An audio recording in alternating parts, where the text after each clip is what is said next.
নদী ভাঙনে বিপর্যস্ত কুড়িগ্রামের বিভিন্ন এলাকা। ভিটেমাটি হারিয়ে শতাধিক পরিবার উদ্বাস্তু। জরুরি ভিত্তিতে জিও ব্যাগ ফেলে ভাঙন রোধের চেষ্টা চালাচ্ছে পানি উন্নয়ন বোর্ড। এদিকে উজান থেকে আসা ঢলের পানি কমলেও তীব্র ভাঙন লালমনিরহাটের ধরলা নদীতে। জরুরি ভিত্তিতে জিও ব্যাগ ফেলে ভাঙন রোধের চেষ্টা করা হলেও দীর্ঘমেয়াদী সমাধান চান নদীপাড়ের মানুষ। ভোগান্তি ভুলে চলে আসুন রিগালে। ওয়ারেন্টি সহ স্টাইলিশ কালেকশন নিয়ে রেডি রিগাল ফার্নিচার। বাড়ির সীমানা প্রাচীর ভেঙেছে আগেই, এখন সেই থাবা পড়েছে বসত ভিটার ওপর। প্রতিদিন একটু একটু করে নদীর গর্ভে বিলীন হচ্ছে ভিটেমাটি। এই চিত্র কুড়িগ্রামের। সদর উপজেলার মুন্সিপাড়া ও বানিয়াপাড়া অংশে দুধকুমার এবং ব্রহ্মপুত্র নদে ভাঙন শুরু হয়েছে। এছাড়া তিস্তা, ধরলা, গঙ্গাধর, জিঞ্জিরাম নদীর দুই পাড় জুড়েও তীব্র ভাঙন দেখা দিয়েছে। গেল এক সপ্তাহে বামনডাঙ্গা, রানীগঞ্জ, ধাউরার কুঠি সহ জেলার 40টি পয়েন্টে প্রায় 5 কিলোমিটার এলাকার ঘরবাড়ি আর ফসলি জমি হারিয়েছে শতাধিক পরিবার। ঝুঁকিতে হাটবাজার, মসজিদ, মাদ্রাসা সহ শিক্ষা প্রতিষ্ঠান। বাড়ি ভাঙি গেছে, কাঁচারত বাসে গাছের শিপে দিয়ে আমরা তুলবি না ভাঙিয়ে ওরা এই জায়গায় জায়গা নাই, অন্য ওই চড়ে গেছে। কি খায় না খায় মনে করেন পরিবেশ মনে করেন অনেক কষ্ট করিয়ে চলে। যাত্রাপুর হাট এবং বিজিবি ক্যাম্প সহ সবকিছু ঝুঁকিতেই রয়েছে। ভাঙন কবলিত এলাকায় সরকারিভাবে চাল, শুকনো খাবার দেয়া হলেও স্থায়ীভাবে বসবাসের কোনো বন্দোবস্ত এখনো করা হয়নি। আমাদের পক্ষ থেকে চেষ্টা করে যাচ্ছি যাতে এই সব ভাঙনের শিকার পরিবার তারা মাথা উঁচা ঠাঁই পায়। 40টির মতো জায়গায় আমরা ভাঙন পরিলক্ষিত পেয়েছি। এর মধ্যে আমরা 30টি জায়গায় ইমার্জেন্সি কাজ বাস্তবায়ন শুরু করেছি। এর বাইরেও আমরা পর্যবেক্ষণে রেখেছি বাকি স্পটগুলো। পরবর্তীতে আমরা অবস্থা বুঝে সেখানেও আমরা প্রয়োজনীয় ব্যবস্থা নিব। এদিকে লালমনিরহাট সদর উপজেলার ইটাপোতা এলাকায় তিস্তা ও ধরলা নদীর পানি কমতে শুরু করলেও স্থানীয়দের জন্য নতুন বিপত্তি ভাঙন। দীর্ঘদিন সংস্কার না করায় ঝুঁকিতে ধরলার ডান তীর রক্ষা বাঁধটি। আপৎকালীন ব্যবস্থা হিসেবে জিও ব্যাগ ফেলা হলেও স্থায়ী সমাধানের দাবি এলাকাবাসীর। সম্প্রতি ধরলার ভাঙন কবলিত এলাকা পরিদর্শন করেছেন দুর্যোগ ব্যবস্থাপনা ও ত্রাণমন্ত্রী আসাদুল হাবিব দুলু। জানান, একনেকে অনুমোদনের অপেক্ষায় আছে 300 কোটি টাকার প্রকল্প। ধরলা নদী ডান তীর রক্ষার একটি বড় প্রকল্প জমা হয়েছে প্ল্যানিং কমিশনে।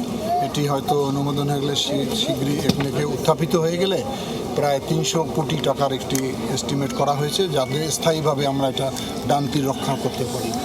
শুধু আশ্বাস নয়, ভাঙন রোধে দ্রুত সময়ে দৃশ্যমান পদক্ষেপ চান ধরলাপাড়ের বাসিন্দারা। সাইফ আহমেদ, যমুনা নিউজ। এ বিষয়ে আরো জানাতে কুড়িগ্রাম থেকে যুক্ত হচ্ছেন সহকর্মী নাজমুল হোসেন।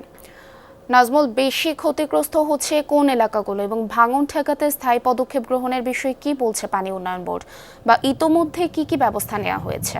পূর্বী যদি বলি, আমাদের কুড়িগ্রামের 9টি উপজেলা, 16টা নদ নদী বেষ্টিত। আসলে কোন এলাকার বলা যায় ঝুঁকিপূর্ণ এটা বলাটা মুশকিল, কারণ 9টি উপজেলায় বলতে গেলে কুড়িগ্রামের প্রধান যে 6টি নদী রয়েছে, তিস্তা, ধরলা, ব্রহ্মপুত্র, দুধকুমার এবং জিঞ্জিরাম, এইসব নদীর ভাঙনে কিন্তু এবার বন্যায় গেল এক সপ্তাহ আগে যে বন্যাটা হয়েছে তার মধ্যে আমরা দেখতে পেয়েছি যে প্রায় 5টি উপজেলায় সবচেয়ে বেশি ভাঙন।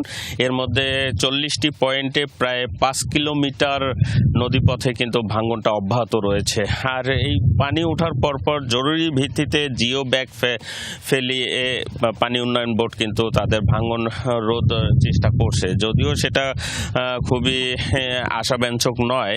স্থানীয় লোকজনের অভিযোগটা হচ্ছে যে নামমাত্র কাজ করা হচ্ছে পানি উন্নয়ন বোর্ডের পক্ষ থেকে, যেটা শুকনো মৌসুমে যদি এই ভাঙন রোধে এবং নদীর গতিপথ পরিবর্তন করে দেওয়ার ব্যবস্থা করা যেত তাহলে এই প্রতি বছর যে ভাঙনটা হয় সেটা থেকে কিছুটা মানুষ রেহাই পেত। তাদের সহায় সম্পদ এবং কৃষি জমি যারা আবাদ নির্ভরশীল তারা কিন্তু কিছুটা রেহাই পেত।